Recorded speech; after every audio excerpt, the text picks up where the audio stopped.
जंगल में आग लगाकर वीडियो बनाने वाली टिकटॉकर डोली की टीम ने 3 अरकान को गिरफ्तार कर लिया। ताहम अभी टिकटॉक डोली की गिरफ्तारी से मुतल्लिक कोई तफसीलात सामने नहीं आई।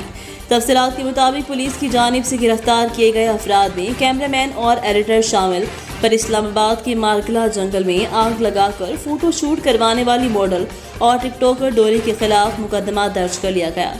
FIR में कहा गया कि टिकटॉकर एक वीडियो गर्दिश करी है जिसमें डोली नाम के टिकटॉकर जंगल में आग लगाकर वीडियो शूट करवा रही हैं। मुबैना तौर पर यह मारकला हिल्स का इलाका है जहां पिछले कुछ दिनों से आतिशज़दगी के वाक़यात पेश आ चुके हैं। FIR में टिकटॉकर डोली के खिलाफ landscape act 1966, wild life act 1927, environment protection act 1997 और ताज़ीरात पाकिस्तान के तहत कार्रवाई की सदा की गई। ख्याल रहे, डोली के नाम से शोहरत रखने वाली मॉडल और टिकटॉकर ने अपने इंस्टाग्राम अकाउंट से एक वीडियो शेयर की थी जिसमें उन्हें एक जंगल में मॉडलिंग करते देखा जा सकता है। इस्लामाबाद वाइल्ड लाइफ बोर्ड की चेयरपर्सन रीना सईद ने मंगल को कहा कि मज़कूरा मॉडल की जानिब से बनाई गई वीडियो मारकला हिल्स की रही, ताहम इस हवाले से हमारी टीम तफ्तीश कर रही है।